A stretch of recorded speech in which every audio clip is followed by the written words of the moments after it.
Les voy a invitar a leer en esta primera parte en el libro de Isaías, el profeta Isaías. Vamos a leer algunos versículos del capítulo 53 para que busquemos en nuestras Biblias el libro del profeta Isaías en el capítulo 53. Dice el versículo 1: ¿Quién ha creído a nuestro anuncio y sobre quién se ha manifestado el brazo de Jehová?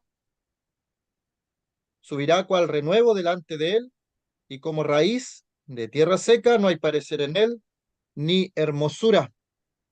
Le veremos, mas sin atractivo, para que le deseemos, despreciado y desechado entre los hombres, varón de dolores, experimentado en quebranto, y como que escondimos de él el rostro, fue menospreciado y no lo estimamos. Ciertamente llevó él nuestras enfermedades y sufrió nuestros dolores, y nosotros le tuvimos por azotado, por herido de Dios y abatido. Mas él herido fue por nuestras rebeliones, molido por nuestros pecados. El castigo de nuestra paz fue sobre él, y por su llaga fuimos nosotros curados.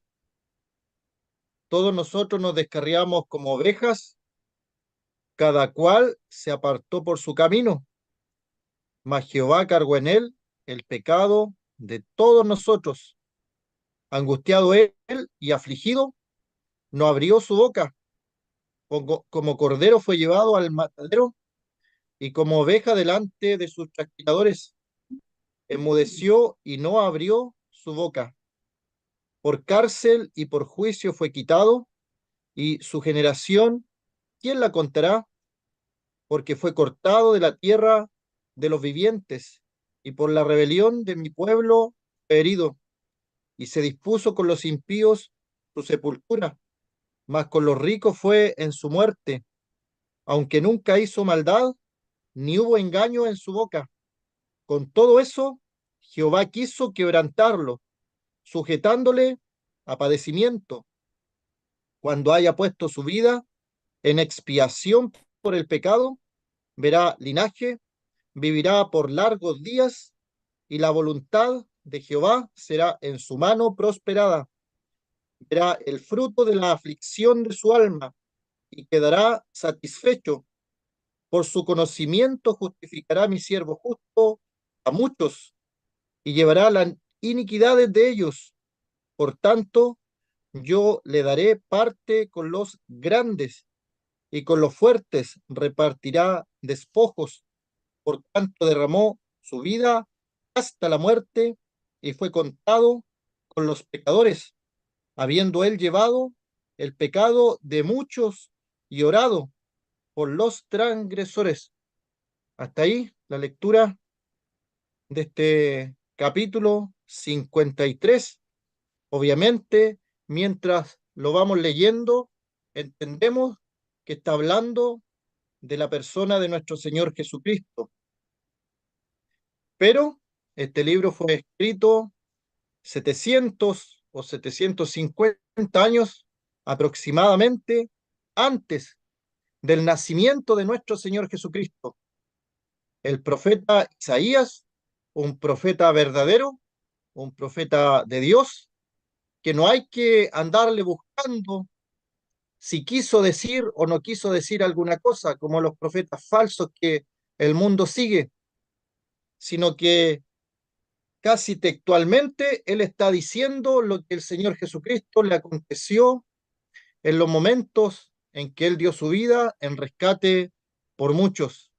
Es como si el profeta Isaías estuviera mirando, observando, contemplando la,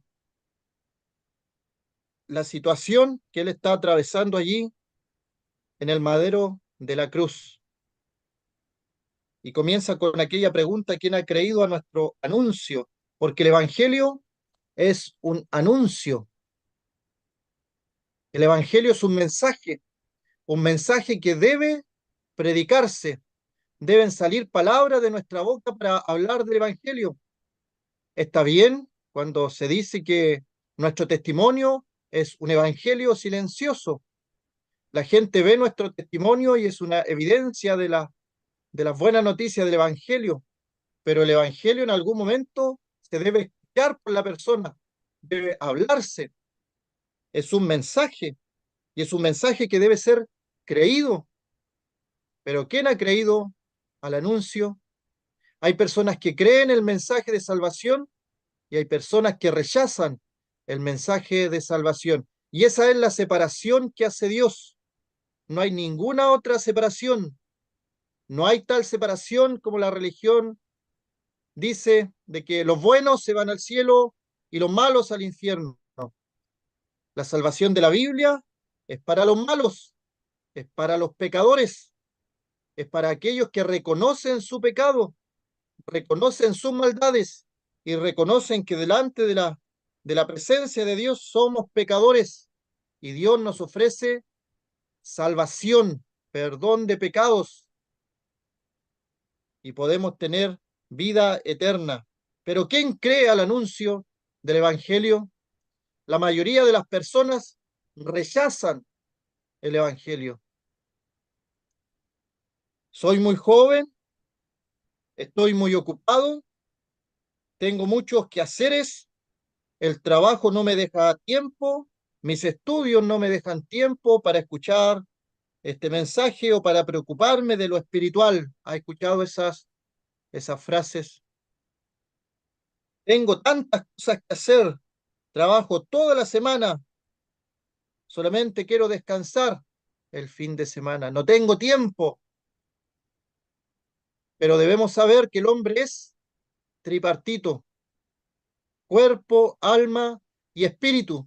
Y así como le dedicamos tiempo a nuestro cuerpo, y si nos sentimos enfermos, acudimos a un doctor para que revise nuestro cuerpo y nos dé la medicina necesaria y nos fortalezca nuestro cuerpo, y tenemos que hacer ejercicios y preocuparnos de nuestra salud, ¿por qué no pensamos de la misma manera para nuestro espíritu, para nuestra alma, que son cosas que no se ven, son intangibles, pero son reales?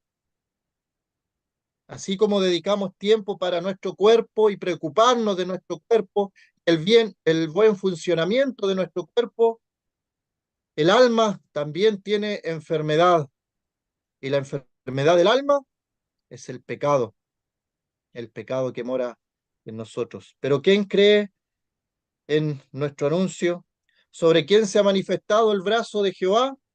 Este brazo poderoso que sacó al pueblo de Israel de Egipto con mano poderosa, los liberó, los rescató y les dio libertad y les dio entrada a la tierra prometida, donde fluía leche y miel, todos los privilegios para los rescatados de Egipto, con la mano poderosa de nuestro Dios.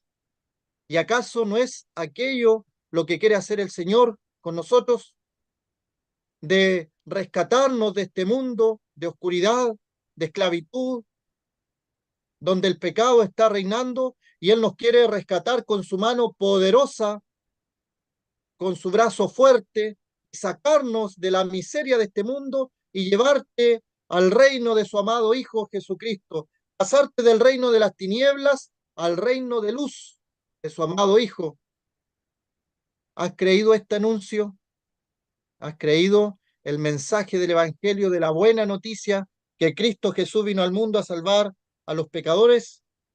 Te invito a que durante la semana, si es que el Señor no viene antes, leas detenidamente cada uno de estos versículos. Son 12 versículos solamente, pero va mostrando el paso a paso de nuestro Señor Jesucristo y cómo las personas, a pesar de todo lo que Él ha hecho por nosotros, las personas no creen en el Evangelio.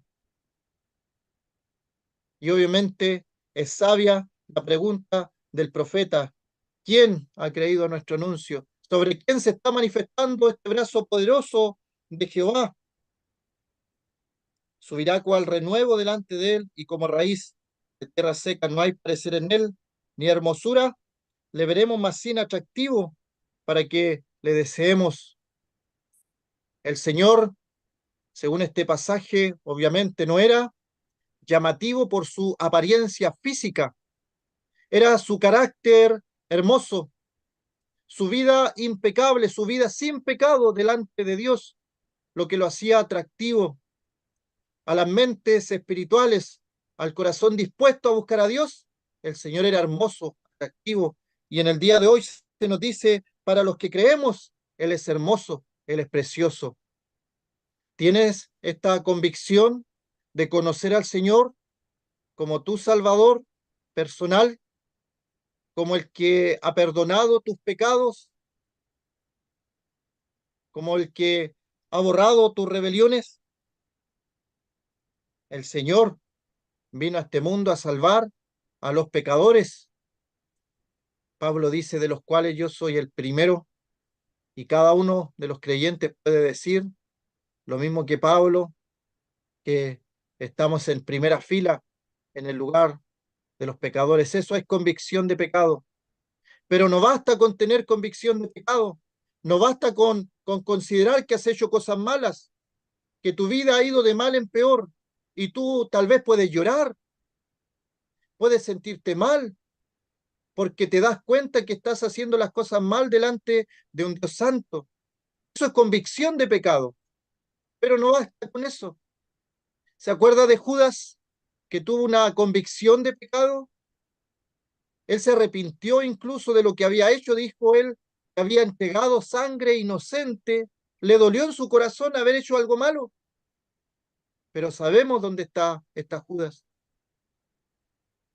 La convicción de pecado y el sentir que somos pecadores nos lleva a buscar salvación, nos lleva a mirar a nuestro Salvador que en este mundo fue despreciado, desechado entre los hombres, que fue varón de dolores, experimentado en quebranto.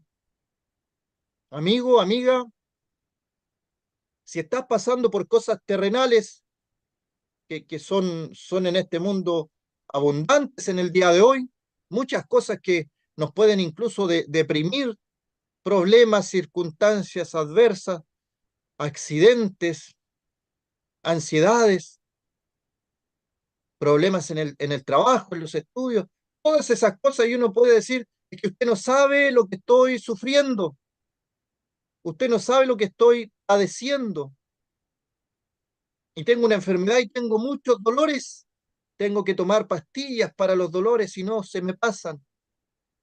¿Podríamos nosotros explicar que nuestros dolores son más fuertes que todo lo que pasó el Señor? De tal forma que el Señor entiende cualquier cosa que tú estés atravesando, estés pasando, cualquier cosa, porque ahí utiliza una palabra que dice experimentado, experimentado en quebranto. El hecho de que él haya sido experimentado, si lo llevamos a la palabra misma de cuando se hace un experimento, tiene que hacerlo una y otra vez, repetidas veces, para obtener un resultado. Y dice allí la frase que el Señor fue experimentado en quebranto, quebrantado su cuerpo, su alma, su espíritu. Y lo vemos en la cruz, escuchando aquellas palabras de hombres malvados. A otros salvó, a sí mismo no se puede salvar. Si este es hijo de Dios, descienda ahora de la cruz y creeremos en él. La gente meneaba la cabeza y miraba al Señor. Él fue menospreciado, no se estimó su vida en aquel momento. La gente no le consideraba y en el día de hoy muchos no le consideran en la real dimensión que Dios quiere que le consideremos. Como decía al comienzo, que Dios hace una separación y esa separación no es de malos y buenos, no es la balanza religiosa que te pone las obras buenas en un lado y las malas en otro. Entonces la balanza, si las obras buenas son más, entonces te vas al cielo. Eso es religión. La separación que hace Dios, separación bíblica, es lo que tú piensas, lo que tú crees y la certeza que tienes de la persona del Señor Jesucristo. ¿Quién es el Señor Jesucristo para ti, para tu vida? Porque el Señor hoy día, por ejemplo, puede sanar personas en su misericordia, como aquel caso de los leprosos que fueron sanados. Fueron 10 sanados, 10 leprosos fueron sanados por el Señor en su misericordia. No les preguntó nada, los sanó. Pero ¿cuántos volvieron a agradecerle al Señor? Solamente uno. Y ese uno que volvió, fue salvo. Los otros 9 no se nos dice que fueron salvos. Así que si en el día de hoy Dios te ha ayudado en algún problema, en alguna circunstancia, en alguna dificultad, en su misericordia lo hizo. Conversaba con un joven que Dios lo sanó, un milagro, milagro moderno. Cayeron piedras sobre su pecho, rompieron muchas cosas dentro. Era imposible que esa persona se sanara y hoy día anda caminando. Solamente Dios puede hacer ese milagro, pero esa persona fue sanada en su misericordia, pero al conversar con él no tiene la convicción de su salvación. Es que no tiene que ver una cosa con la otra. Hay personas que en su dificultad, en su problema, han levantado los ojos al cielo y han pedido ayuda a Dios. Y Dios les ha ayudado en su misericordia. Pero eso no quiere decir que sean personas salvadas. La salvación tiene que ver con lo que dice el versículo 4. Ciertamente llevó Él nuestras enfermedades y sufrió Él, podríamos decir, nuestros dolores. Y aquí vemos una situación del traspaso. No son los pecados de nuestro Señor, no son las enfermedades de nuestro Señor, no son los dolores de nuestro Señor, son los nuestros. Y que Él los quiere llevar en la cruz del Calvario en forma voluntaria. Él llevó nuestras enfermedades, sufrió nuestros dolores. Nosotros le tuvimos por azotado, por herido de Dios y abatido, mas el herido fue por nuestras rebeliones, molido por nuestros pecados. El castigo de nuestra paz fue sobre él y por su llaga fuimos nosotros curados. Se fija que el hombre no merece nada en absoluto, nada de nada. Es Dios en su misericordia que hace este plan de salvación. Envía a su Hijo amado a este mundo, santo, puro, sin mancha, sin contaminación alguna. No salían de su boca palabras malas, no tenía pensamientos de ninguna manera pecaminosos, nada de nada, absolutamente nada. De tal forma que nos cuesta entender cómo pudo existir una persona así, porque nosotros no somos así, somos pecadores. Pero la evidencia está, cuando le maldecían no respondía con maldición, encomendaba la causa al que juzga justamente, totalmente diferente a nosotros. Le hacían juicios injustos, levantaban calumnias contra él y él no respondía a palabra alguna. Tan diferente a nosotros. Se le miraba, se le observaba por todos lados, así como los corderitos en la antigüedad. y no había falta alguna en él. Era perfecto. Ese es nuestro Señor, perfecto. Pero Él voluntariamente quiere llevar nuestras enfermedades, nuestros dolores. Él es herido por nuestra causa, por nuestras rebeliones, por nuestros pecados, para darnos paz. El castigo de Dios fue sobre Él y no sobre nosotros. ¿Crees esto, amigo, amiga? ¿Crees esto? ¿Entiendes esto de que todo lo que el Señor pasó, lo pasó con un propósito, con un propósito? No es que Dios se descuidó en algún momento y sucedió todo lo que le pasó al Señor. El mismo Señor dice a Pedro que guardara la espada cuando le corta la oreja a un siervo. ¿No piensas que mi Padre me enviaría 12 legiones de ángeles? Guarda la espada. Si yo quisiera librarme de esta hora, si quisiera pasar por alto esto, Dios envía ángeles y punto. Y en Getsemaní, el Señor ora a su Padre: pasa de mí esta copa, mas no se haga mi voluntad, sino la tuya. El Señor sabía el plan, sabía el propósito, sabía que para que el hombre tuviera paz, él tenía que recibir el castigo. Ahí está la frase: el castigo de nuestra paz fue sobre él, para que tú y yo podamos tener paz espiritual, que no seamos castigados, que no seamos condenados. Esa paz que solamente el Señor puede dar. Para que nosotros tengamos esa paz, Él tuvo que recibir un castigo, un castigo. Y el castigo de nuestra paz fue sobre Él. Y Él fue herido por nuestras rebeliones. Sabemos los mandamientos de Dios, pero no los hacemos. Las iniquidades. Sabemos los mandamientos de Dios y aún así los desobedecemos. Así es el hombre. Hay maldad en el corazón del hombre. Por eso Dios, por su muerte en la cruz, hace posible que el hombre pueda cambiar su corazón.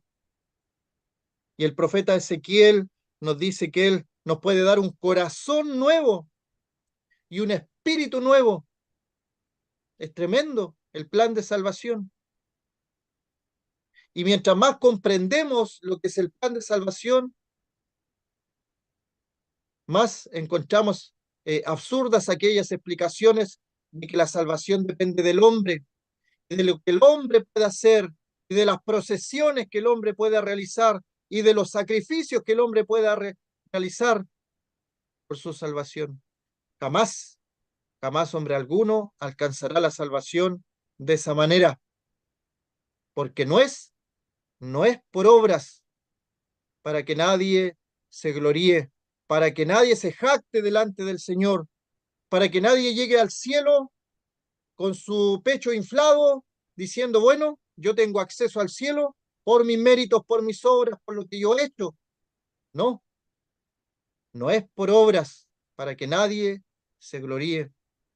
Es por la obra del Señor Jesucristo, por su muerte en el madero en la cruz. Nosotros, nuestra naturaleza pecaminosa, se ve reflejada en el verso 6. Todos nosotros nos descarriamos como ovejas, cada cual se apartó por su camino. Así somos nosotros. Cada uno de nosotros tiene proyectos, anhelos, y va dejando a Dios de lado. Primero mis propósitos, primero mis anhelos, y Dios va quedando de lado. Lo dejo para después. Me ocupo en mis cosas y después voy a preocuparme de Dios. Ovejas descarriadas. Cada cual se aparta por su camino. Pero ¿qué dice el texto? La respuesta divina: Jehová cargó en él el pecado de todos nosotros. Y eso es importante, el asunto del pecado, y con esto vamos a terminar, el asunto del pecado. Tenemos que entender que somos pecadores por naturaleza, desde que nacemos hasta los niños pequeños, cuando tenemos un niño pequeño en nuestros brazos, pensamos, es inocente, no ha hecho nada en su vida, viene recién llegando a este mundo, pero debemos saber que ese pequeño niño ya trae el germen, trae el pecado en esa pequeña vida, por naturaleza pecaminosa. Pero luego ese niño va creciendo, nadie le enseña a mentir y el niño miente, pecador por práctica. Y mientras va creciendo y va cumpliendo años en este mundo, va siendo pecador por práctica.